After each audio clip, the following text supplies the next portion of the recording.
เออครับอันนี้จะเป็นตะข่ายถ้าเดินตะข่ายสกายวอล์ก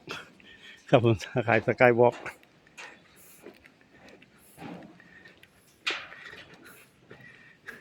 มีมานั่งกับบรรยากาศดีมากชิวๆเลยมานั่งคุย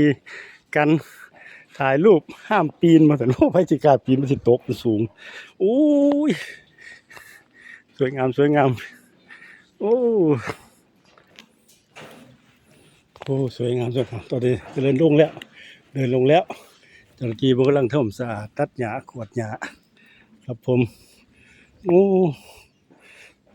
ครับมันบอกแผนพังโอ้โอ้ตัวโอ้เขื่อนเขาจุดเองนี่ไปบ่ไกลก็จะเป็นสันเขื่อนที่เขาสันโอ้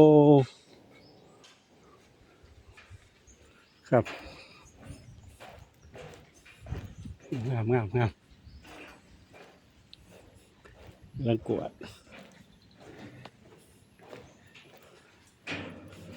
สิรินธรแดมอะไรก็สิรินธรสะพานสะพานหัวลมพบลุบลักยัง50 เมตรหาดโซล่าบิชโอ้เป็นคนน่ะอ่านว่ายังน้อยสะพานพระสะพานพรบลักบอกสะพานพรบลักจะได้จังหวางสัน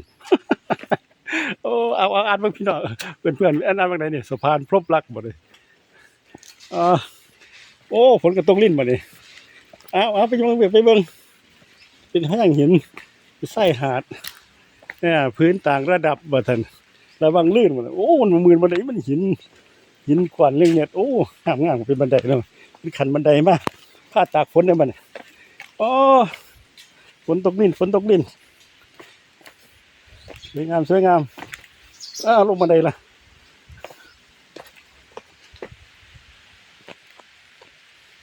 โอ้วิวสวยกับเพื่อนวิวสวยเพื่อนมีมานั่งโอ้มานั่งริมน้ำโอ้ยสวยงามเหมาะสำหรับมาถ่ายรูปครับคู่บ่าวสาวบรรยากาศเหมือนจะคู่เราไปเดินข้างบนดูข้างล่างครับดูข้างล่างเนี่ยสภาพข้างล่างเป็นอย่างนี้ครับข้างล่างเป็นอย่างนี้เรามาถ่ายข้างล่างนะครับถ่ายข้างล่างจะไม่รูปหัวใจตรงนี้ระวังลื่นเดินข้างบนแล้วมาเดินข้างล่างครับเดินข้างล่างโอ้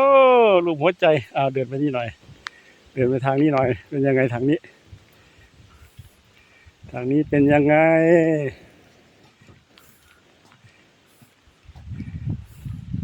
โอ้